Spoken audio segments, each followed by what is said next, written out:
अजीत दादा पवार साहब से मेरी खुफिया मुलाकात हुई तो मुफ्ती साहब गेट पे पहरा दे रहे थे क्या? मेरी खुफिया अंदर मुलाकात हुई भी गेट के ऊपर पहरा दे रहे क्या? क्या अजीत दादा बेल दबाए में तुम चाय लेके आने वाले थे क्या? हमारे तमाम ही साथियों ने आपके सामने अपनी बात को रखा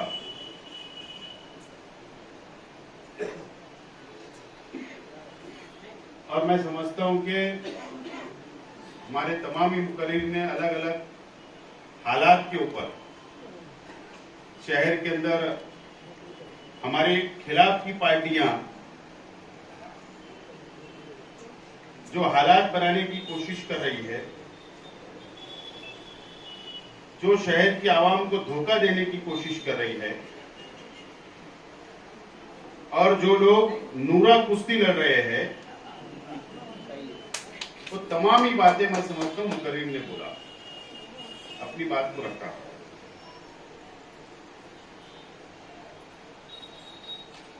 राष्ट्रवादी कांग्रेस पार्टी शरद पवार साहब उसके चीफ है, प्रमुख है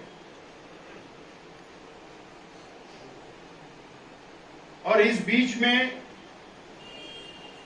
एक महीना पहले सत्ता परिवर्तन हुआ और महाराष्ट्र सरकार के अंदर राष्ट्रवादी कांग्रेस पार्टी भी शामिल हो गई अजीत दादा पवार साहब के नेतृत्व में और पार्टी दो हिस्से में बढ़ती हुई आज नजर आ रही। और शेख रशीद साहब ने पहले ही दिन ऐलान किया कि शरद पवार साहब और राष्ट्रवादी कांग्रेस पार्टी के साथ हम लोग हैं और ऊपरी लेवल के ऊपर पार्टी को मिलाने की कोशिश लीडरान कर रहे हैं और मैं समझता हूं कि इस महीने कोई ना कोई नतीजा अच्छा आएगा, ऐसी उम्मीद है। उसके बाद हम लोग इसके ऊपर तफसील बातचीत करेंगे। हमारी पार्टी के दो हिस्से हुए और मालेगांव शहर के अंदर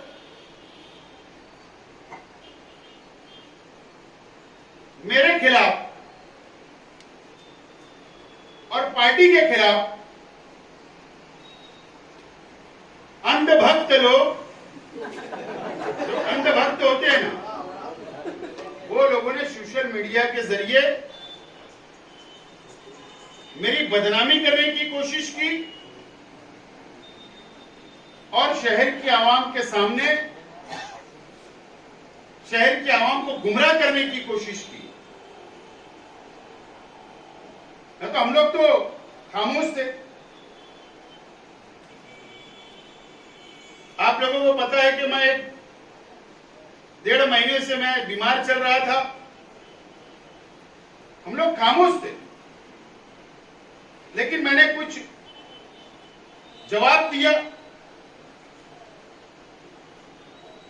और उसके बाद ये हालात पैदा हुए शहर के अंदर।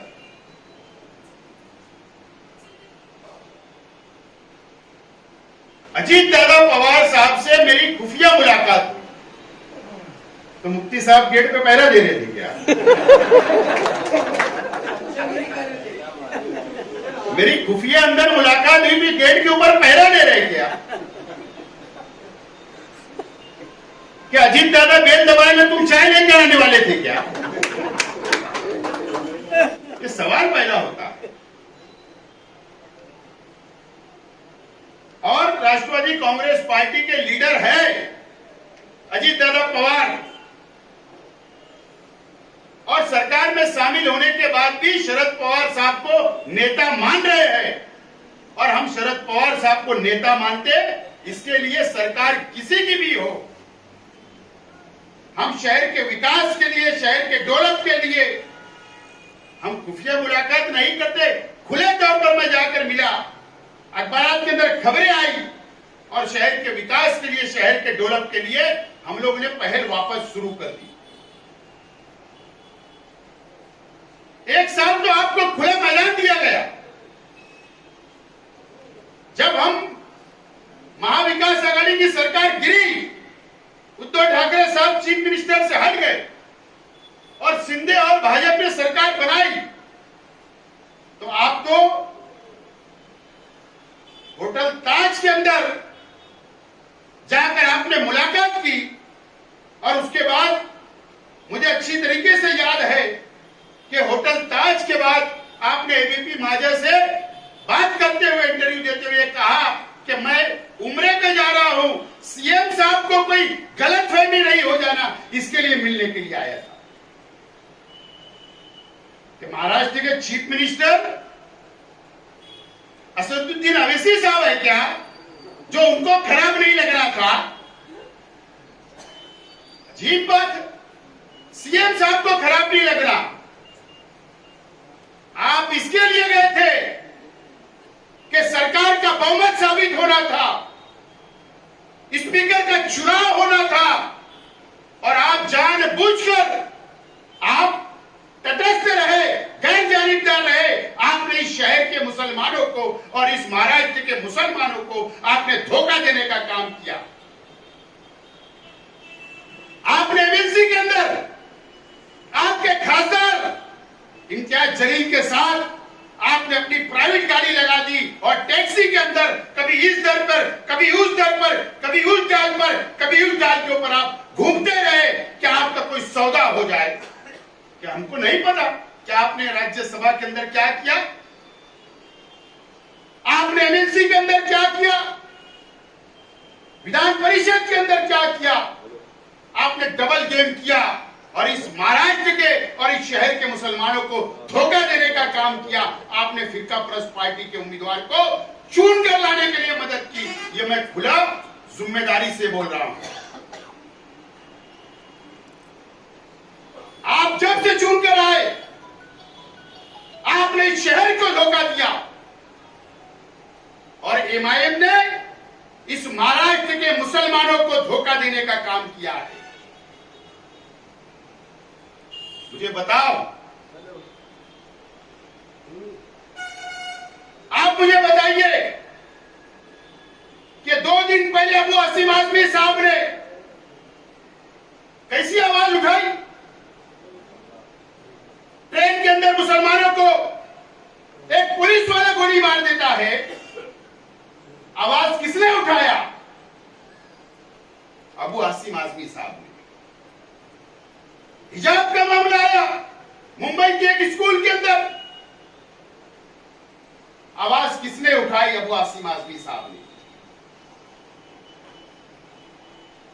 नीतीश राणे का जवाब औरंगजेब रहमतुल्लाह अलैह, जब उसने ये कहा अंदर मुसलमानों के खिलाफ जहर उगल रहा था, उस वक्त किसने आवाज उठाई?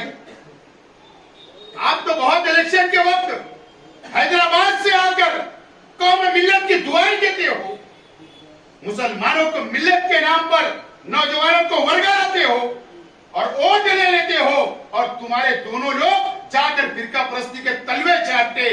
इसका जवाब इस शहर के आवाम पर, इस महाराष्ट्र के आवाम को देना पड़ेगा। या 5 साल के अंदर आप बताओ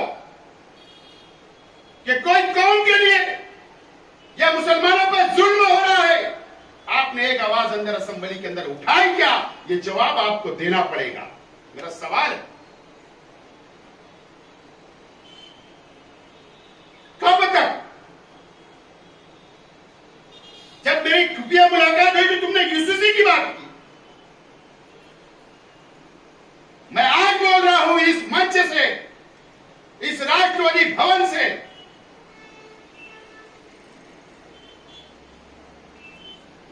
कि अगर जहां कौम की बात आएगी, जहां मिल्लत की बात आएगी, जहां मुसलमानों के खिलाफ काला कानून बनेगा, सबसे पहले शेख आसिफ और हमारे वर्कर शेख हसीब साहब की क्यादत से निकलेंगे और सरकार की मुखालफत करेंगे, चाहे वो कोई भी पार्टी उसकी हिमायत करे। आपने, मेरा सवाल है ये शहर के आवाम से, और यहां पर हमारे मीडिया के साथी भी है, मैं इनके ही चैनल के ऊपर देखा था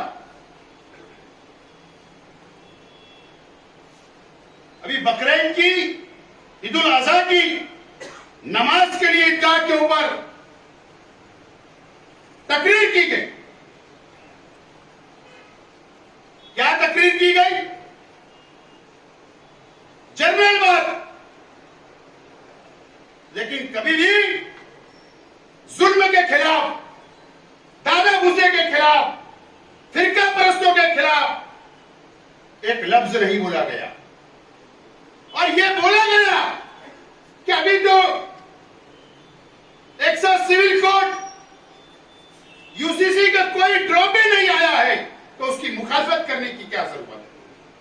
उसके बाद आपने मस्जिदों से कहा यह बात, क्या all India Muslim personal law board ने ऐलान नहीं किया क्या मुसलमान एतराज दाखिल करे? क्या जमीयतुल उलमा ने ऐलान नहीं किया कि मुसलमान एतराज दाखिल करे?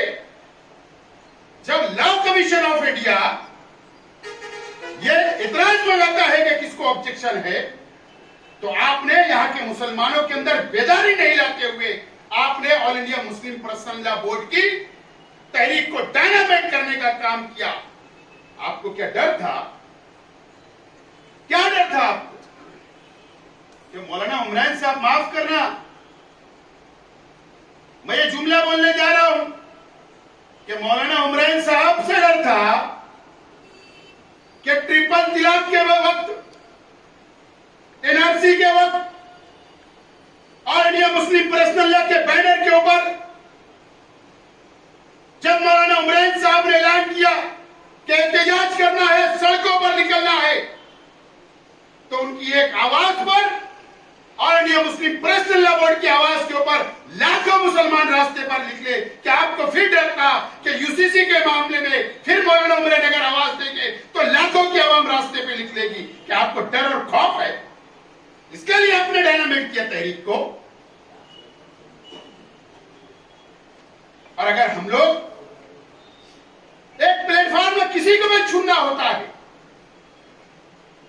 मजहबी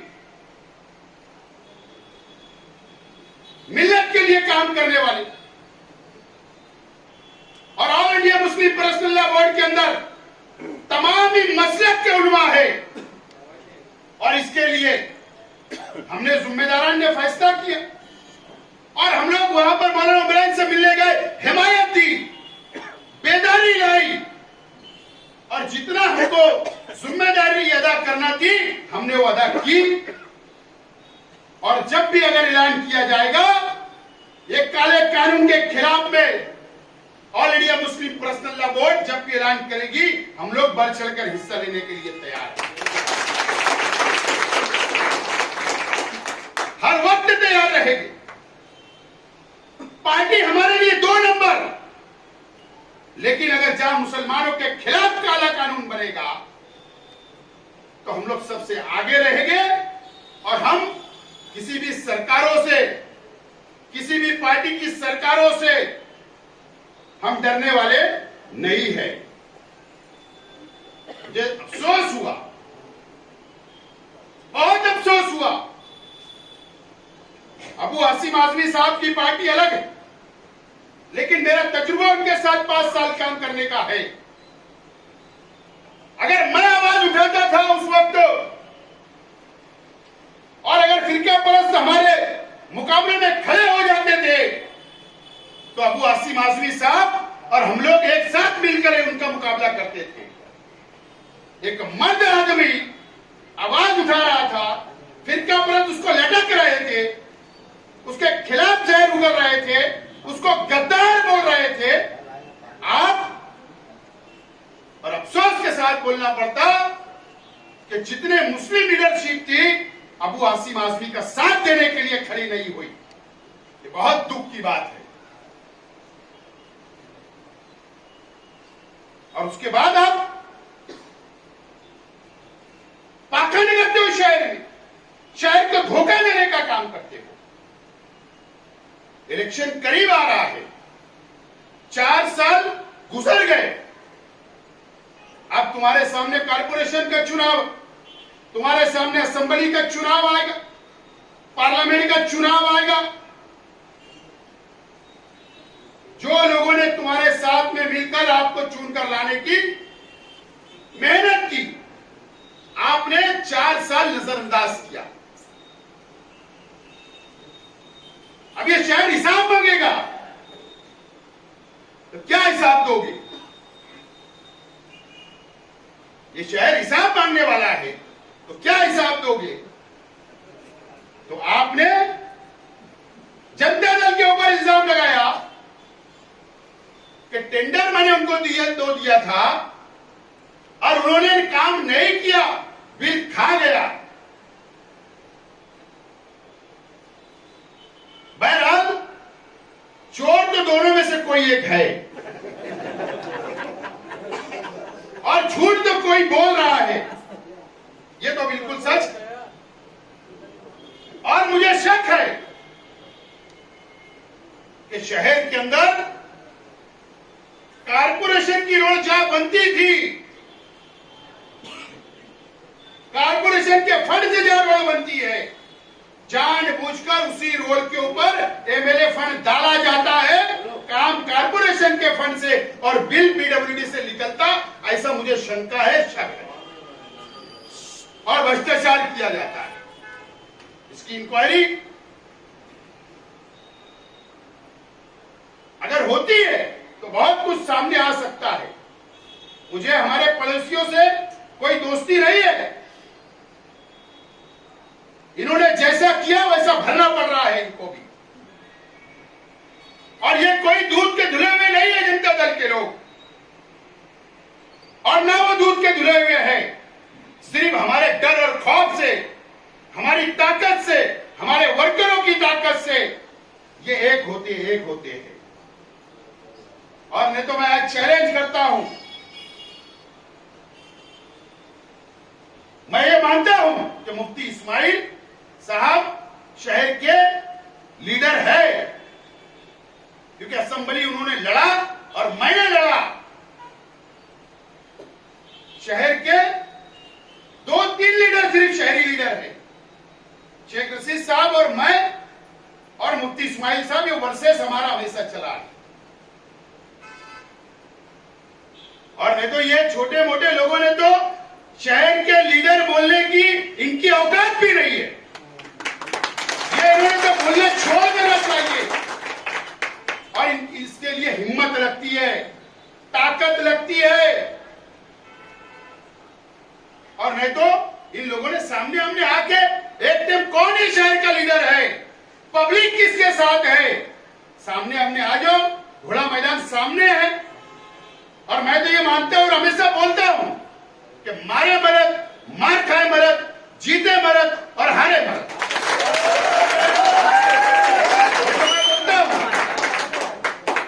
और नहीं तो इन लोगों ने ये शहर को धोखा देना बंद करना। हमने देखा कि नेशनल पार्टी के लोग भी शहर में हाथ बांधकर पीछे खड़े रह रहे। अफसोस की बात, हमारे एक पार्टी के उहदेदार के पास नेशनल पार्टी के सदर जाता है और उसको बोलता है कि तू राष्ट्रवादी के अंदर मत रहे, मैं देखो मुफ्ती इस्माइल से बोलकर देखो टिकट दिलवा देता हूं। ये पार्टी दूसरे के सदस्य, वो उसकी पार्टी की मेहनत नहीं कर रहा, उसका टिकट नहीं बांट रहा, बोले मैं मुफ्ती इस्माइल से बात करके तेरी सेटिंग करा देता। ये वार्ड उनका है, घूम भी करे उसकी बात, साथ में घूम भी रहना दोनों। ये शहर को कब तक धोखा दो, कब तक धोखा दो? और ये लोगों ने तो हमारी पार्टी, हमारे वर्करों से, हमारे लीडरान से, इन्होंने तो बहस नहीं करना चाहिए। क्योंकि मैं इसलिए बोल रहा हूं कि एक आदमी होता है ऊपर से बहुत खूबसूरत, बहुत नूर और बहुत साफ किरदार का होता है। इंसान की फितरत होती है, लेकिन इंसान ऊपर से कोई भी कलर का रहे, अंदर से काला नहीं होना चाहिए। और मैं आज से नहीं देख रहा हूं, ये 4-5 सीट के लिए जो ये ब्लैकमेलिंग करने का जो सियासत इस शहर में शुरू हुई, मुझे मालूम है कि स्टैंडिंग चेयरमैन मैं बन जाऊंगा, 5 लाऊंगा तो 7 लाऊंगा तो मुझे महापौर बना देंगे, डिप्टी मेयर मैं बन जाऊंगा, ठेकेदारी करूंगा, हरामखोरी करूंगा, करप्शन खोरी करूंगा कारपोरेशन में जाके। सिर्फ ये मकसद है इनका। ये शहर से इनको कोई लेना देना नहीं, ना ये कोई झोपड़पट्टी के आवाम से, ना पक्के मकान के आवाम से, ना बुनकरों से, ना मजदूरों से, ना गरीब से, ना अमीर से, इनको कोई लेना देना नहीं है। इनके जाति स्वार्थ के लिए, जाति मुफाद के लिए ये लोग शहर में सियासत करते हैं। मैं इनको आज से नहीं देख रहा। मैं पहली मर्तबा कारपोरेटर बना, एजाज उमर साहब मेरे साथ, हम लोग पहली मर्तबा चुन कर आए, और ये कई लोग तो मेरे से पहले कारपोरेटर थे। अब शेख रशीद साहब भी कई लोगों के बाद मेंबर बने, सदर बल्दिया बने, एमएलए बने, और एमएलए रहते हुए मुझको मेयर बना दिया, और सरपरस्ती में एमएलए भी शेख रशीद साहब ने मुझको बना दिया। ये मेयर की कुर्सी तक नहीं पहुंचे। कहां से अपने से खुश रहेंगे? हसद और जलन और दिल में काला, ये कभी तुम मिटा नहीं सकते।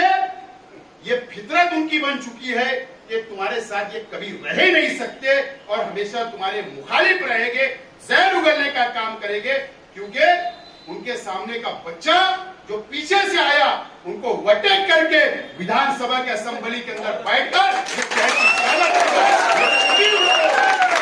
कभी बर्दाश्त होगा नहीं, कभी बर्दाश्त नहीं होगा। एकदम साफ अल्फाज में मैं आज आपको सच्चाई बयान कर रहा हूं, ये कभी बर्दाश्त नहीं होगा। और ये बंबई के अंदर मुझे मालूम पड़ा कि कुछ लोग की दुकानें बंद हो जाती है।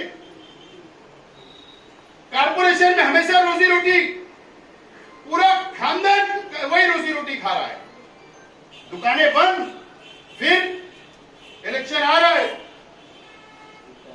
आप लोगों को, मीडिया वालों को पता नहीं है, नगर उद्यान के जो काम 8 करोड़ के निकले, 1000 खोली पहली गली का, मालेगांव सुलेमानी से लेकर मालेगांव स्कूल तक, ये कारपोरेशन का हिस्सा है उसमें। लेकिन ये काम जो बांटे गए 12% लिए गए, 12% से, और ये पैसा मुशारत चौक में जमा हुआ। नाराज लोगों को मनाने के लिए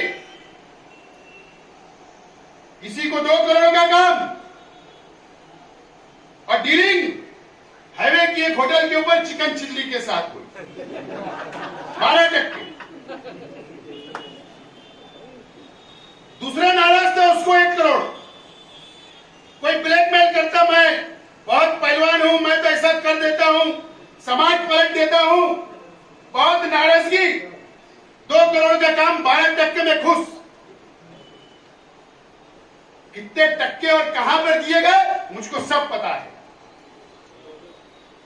और उसके बाद जिन लोगों ने हमेशा कारपोरेशन की रोजी रोटी खाई, आज वो लोग मुशारत चौक के लीडर से कहते हैं कि आप फिक्र मत करो, जो जो नाराज है मैं लाऊंगा।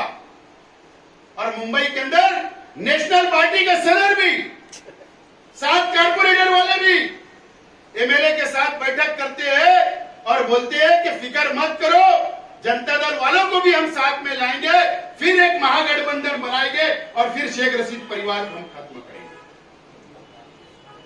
मैं आज उन तमाम लोगों को बोलना चाहता हूं कि जब तक ये शहर की आवाम, ये शहर का गरीब, ये शहर का वर्कर जब तक हमारे अपने परिवार के साथ है, शेख रशीद साहब के साथ है और अल्लाह हमारे साथ है, तुम हमारा बाएं भी वाक़ा है और और अल्लाह चाहेगा उसी दिन हम इस शहर से खत्म हो सकते हैं, नहीं तो तुम हमको खत्म नहीं कर सकते। आज मैं एलानिया बोल रहा हूँ ये बात।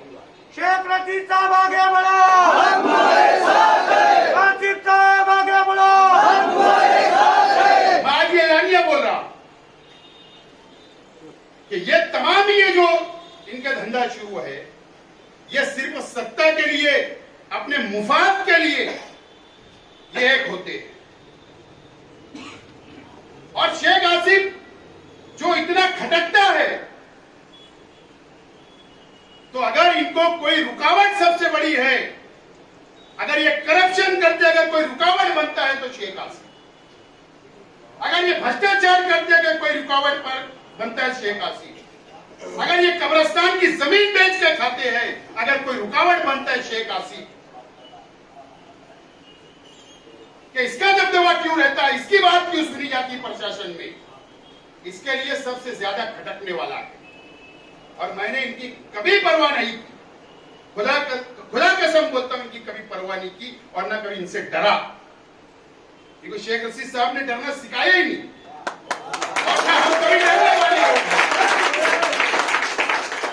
सिर्फ सियासत में सीट कम ज्यादा हो सकती है, इससे ज्यादा कुछ नहीं बिगाड़ सकते, इससे ज्यादा कुछ नहीं हो सकता है। हार और जीत होगी, इससे ज्यादा कुछ नहीं हो सकता है। लेकिन आप चाहोगे कि जमीन से हमको खत्म कर देने की, लेकिन जब तक मेरा अल्लाह चाहेगा, जब तक हम जिंदा रहेंगे, हमारा वर्कर चाहेगा जब तक जिंदा रहेंगे, तुम हमारा बाल भी बाका नहीं कर सकते। तो जिम्मेदारी से बोलता अब मैं जनता दल वालों का भी इंतजार है कि कब प्रेस होगी। मैं तो चोर समझ रहा हूं आज तक, चाहे अमीन फारूक उसकी सफाई दे, मैं मानता हूं नहीं, क्या कोई स्कूल का टीचर सफाई दे, ये सारी चीज मैं नहीं मानता।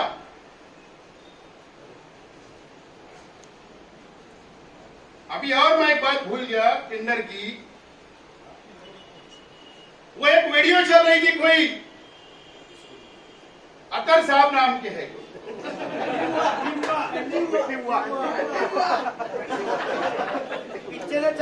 बोले जो लोग वार्ड का काम नहीं कर सकते, वाजू में तनकीद की, वो हमारे पड़ोसियों को तनकीद की।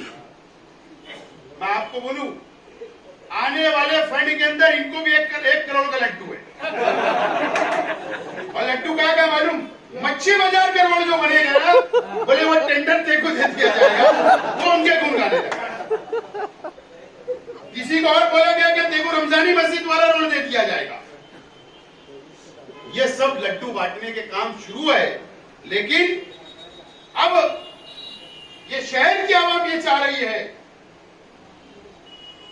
कि अगर किसी पे इल्जाम लगा है और उनके ही अपने साथियों पे इल्जाम लगा है, तो भ्रष्टाचारी कौन है, झूठ कौन बोल रहा है, ये शहर के सामने जब तक प्रेस कॉन्फ्रेंस देकर अगर बात सामने नहीं आएगी, तो मैं भी चोर समझूंगा। कोई तो एक चोर है और ये दोनों ही एक हम्माम में नंगे हैं। ये इस तरीके की बात ये शहर के अंदर चल रही है और मैं भी यही समझ रहा हूं। दोस्तों और साथियों, आज ये पार्टी ऑफिस के ऊपर मीटिंग लेने का जो मकसद है,